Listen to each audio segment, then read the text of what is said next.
assim? Mãos falam? É possível entendê-las? Quem faz a ponte entre as mãos e o coração? Que tal conhecermos a profissional que cria esse elo? Vamos conhecer a professora Fabi, intérprete da língua brasileira de sinais, que é a língua oficial dos surdos no Brasil.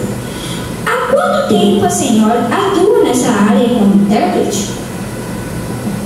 Olá! Então, eu atuo na área de interpretação de língua de sinais praticamente desde quando eu nasci. Porque eu nasci numa casa de surdos, meu pai e minha mãe são surdos, e foi a primeira língua que eu aprendi. Eles me ensinavam através de gestos, de mímica. Na época ainda não era chamado de língua brasileira de sinais. E profissionalmente eu comecei a atuar em 2022, através da Escola Anitta, através da prefeitura. Comecei a trabalhar profissionalmente, mas atuando mesmo com a interpretação, com a tradução diretamente com os surdos, eu atuo desde quando eu aprendi a falar as primeiras palavrinhas, aprendi a andar. Meu pai e minha mãe foram me ensinando os sinais. Por que a senhora desenvolveu o interesse em aprender em Libras? Na realidade, não foi uma opção minha, não foi um interesse que partiu de mim. Foi realmente algo que já tinha na minha casa e aconteceu naturalmente. Para mim era como hoje os pais ouvintes ensinam seus filhos a falar. Para mim era normal. Eu aprendi a mexer as mãozinhas e era como se eu estivesse falando, assim como os pais ouvintes ensinam as crianças a falar. Para mim aconteceu naturalmente. O professor Milton diz que a senhora é uma coda. O que é ser coda? Coda é uma sigla que ela é traduzida para a língua portuguesa, porque é uma sigla em inglês, que está escrita em inglês. Fazendo a tradução para a língua portuguesa, ela significa ouvinte, filhos de pais surdos, que é o meu caso. É difícil fazer os sinais em Libras? Não é difícil, nem um pouco.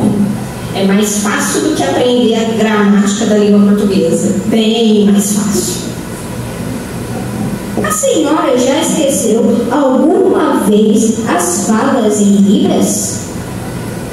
Já. Assim como a gente às vezes esquece as falas na língua portuguesa, oralmente, quando a gente está meio ansioso, meio nervoso com alguma situação, às vezes pode acontecer sim, de a gente esquecer algum sinal que a gente não usa no cotidiano, não está habituado a usar todos os dias. É natural esquecer e não tem problema algum. A gente vai, pesquisa de novo, pergunta para alguém que saiba, que não é feio perguntar. Não, a gente não precisa saber tudo, né? E não tem nem como a gente saber tudo. A gente está em constante aprendizado, né? Eu sei um pouquinho hoje, amanhã eu posso aprender um pouquinho mais, assim vai. Mas já aconteceu sim. Que dificuldades a senhora passou para se tornar professora de Libras? Dificuldades, eu não costumo olhar assim como uma dificuldade, eu costumo ver como uma forma assim de superar certos obstáculos. Tem pessoas que às vezes analisam o surdo como um coitado que não está entendendo nada, e não é bem assim.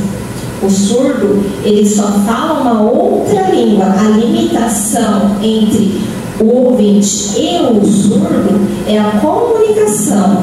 E sim, o surdo ele entende tudo, porque ele não observa somente as mãos, ele observa todo o contexto do corpo humano.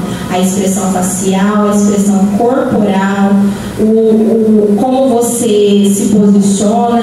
O surdo é bem visual. Então, o que eu vejo assim de dificuldades nessa área. Às vezes a pessoa analisa a situação e fala, nossa, o surdo não está entendendo, mas na realidade é a pessoa que não está entendendo o surdo, né? A pessoa que não se empenha em procurar aprender aquela nova língua.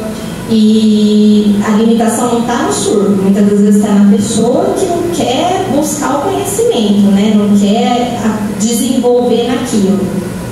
Acho que eu consegui explicar bem, né, sua pergunta? Dona Fabi, a senhora tem orgulho de ser intérprete?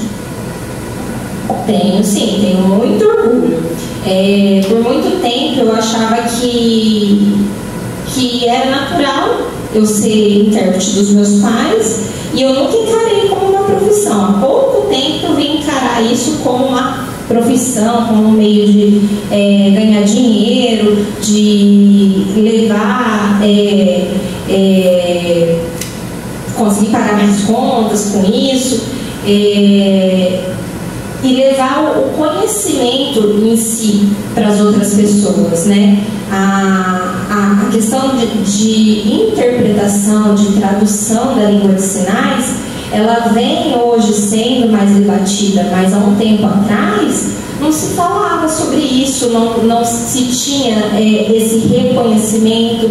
Tanto é que o reconhecimento da profissão ela veio através de uma legislação que ela foi aprovada em 2010, então não tem muito tempo, é muito recente. Se for ver do tempo que existe o surdo, há quanto tempo atrás existe o surdo? Existe há muito tempo, desde lá do Império, né? E até mesmo para trás, só que assim, o surdo por um tempo ele não era visto na sociedade, ele era, como se diz, descartado e sofria a exclusão, a opressão, era visto como um louco, não se sabia o que era surdez, achava que era uma deficiência intelectual, que a pessoa era louca, era julgada por isso. Então hoje, para mim, ver que isso se tornou uma profissão dá um certo alívio e me dá muito orgulho, com certeza. Dona Fabi, obrigada pela sua entrevista e parabéns pelo seu trabalho.